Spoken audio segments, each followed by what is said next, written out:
അതായത് ഈ നബിദിനൊക്കെ ഇത്രയും വിപുലമായിട്ട് ആഘോഷിക്കുന്നുണ്ടല്ലോ അല്ലേ?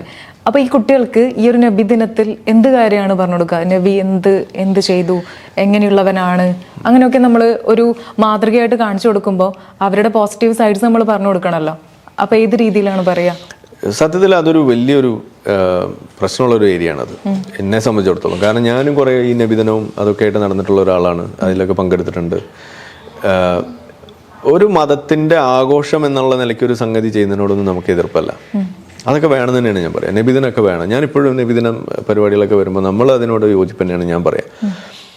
പക്ഷേ ഇവിടെ ഈ തീവ്രവാദവും ഈ ഇസ്ലാമിക് പൊളിറ്റിക്സും ഈ ഐഡൻറ്റിറ്റി പൊളിറ്റിക്സ് വെച്ചുകൊണ്ടുള്ള മറ്റ് ലോബിയിങ്ങും പിന്നെ ഈ മതപരിവർത്തനവും ഈ ലവ് ജിഹാദ് പരിപാടി പോലുള്ള സാധനങ്ങൾ, അങ്ങനെ പല പല സാധനങ്ങൾ ഈ ഇസ്ലാം ഉണ്ടാക്കുന്ന സമൂഹത്തിൽ നിന്ന് ഉണ്ടാക്കുന്ന ഈ പേപ്പട്ടി മതത്വം എന്ന് പറയുന്ന സാധനം ഇല്ലായിരുന്നു എന്നുണ്ടെങ്കിൽ ഇങ്ങനെ ഈ സംഗതിയെ നമ്മൾ വിമർശിക്കേണ്ട ഒരു ആവശ്യം പോലുമില്ല. മറ്റുള്ള മതങ്ങളൊക്കെ എങ്ങനെയാണ് പോണത്? ഇപ്പം നമ്മൾ ക്രിസ്മസ് നമ്മൾ ആഘോഷിക്കുന്നില്ലേ?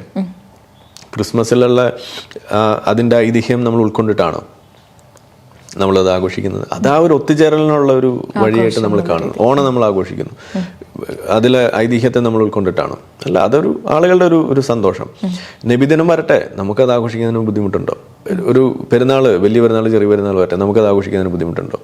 പക്ഷെ നിങ്ങൾ അഹിന്ദു ആണെങ്കിലും ഓണത്തിന് നിങ്ങളെ പങ്കെടുപ്പിക്കുന്നതിന് ഹിന്ദുവിന് നിങ്ങളോട് ബുദ്ധിമുട്ടുണ്ടാവില്ല. ഇല്ല. പക്ഷെ നിങ്ങൾ അമുസ്ലിം അല്ലെങ്കിൽ നിങ്ങൾ ഈ എക്സ് മുസ്ലിം ആവുന്ന മുറയ്ക്ക് പെരുന്നാളിന് നിങ്ങൾ ക്ഷണിക്കില്ല. ഒരു ഇഫ്താർ വിരുന്നുണ്ടായാൽ നിങ്ങൾ അതിലേക്ക് വിളിക്കില്ല. എൻ്റെ വീട്ടിലൊക്കെ ഇഫ്താർ വിരുന്നുകൾ എത്ര എണ്ണം നടക്കുന്നു? എന്നെ വിളിക്കാറുണ്ടോ? പെരുന്നാളിന് എന്നെ വിളിക്കാറുണ്ടോ? ഇല്ല. കല്യാണങ്ങൾക്ക് പോലും വിളിക്കാറില്ല. അപ്പോൾ എന്താ കാര്യം? അപ്പോൾ ഒരു ഇസ്ലാം മതത്തിൽ നിന്ന് പുറത്തു പോയ ഒരാളോട് കാണിക്കുന്ന ശത്രുതാ മനോഭാവം എന്ന് പറയുന്നത് അത്രമാത്രം വലുതാണ്. അത് ആ കുടുംബത്തിൽ നിന്ന് പുറത്താക്കുന്നതിന് തുല്യമാണത്.